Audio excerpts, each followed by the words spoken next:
সয়াবিনের তরকারি একবার এইভাবে বানিয়ে খান। তার জন্য সয়াবিনগুলোকে আগে সিদ্ধ করে রেখে দিলাম জল ঝরিয়ে। তারপর কড়াই বসিয়ে দিয়ে ওতে পরিমাণ মতো সর্ষের তেল দিয়ে গোটা গরম মশলা আর জিরে ফোড়ন দিয়ে আমি যে আলুটা কেটে রেখেছিলাম সেটা দিয়ে ভাজা ভাজা করে নেব। আর দেখো, আলুটাকে ভালো করে ভাজা ভাজা হয়ে গেলে ওর মধ্যে আমি সেই জল ঝরিয়ে রাখা সয়াবিনগুলো দিয়েও একটু ভাজা ভাজা করে নেব। এতে সয়াবিনের মধ্যে থেকে এক্সট্রা জলটাও চলে যায় আর সয়াবিনটা ভাজা ভাজা হয়ে যায়। আর তারপর বেশ কিছুক্ষণ ভাজা ভাজা হয়ে গেলে ওর মধ্যে আমি দিয়ে দেবো আগে থেকে যে মশলার পেস্টটা করে রেখেছিলাম, আদা রসুন টমেটো আর পেঁয়াজ, সেটাও দিয়ে দেবো।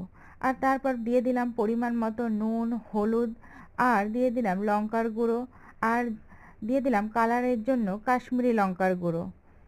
আর তারপরে আমি ভালো করে মশলাটাকে দিয়ে সয়াবিনের সঙ্গে ভালো করে কষিয়ে নেব।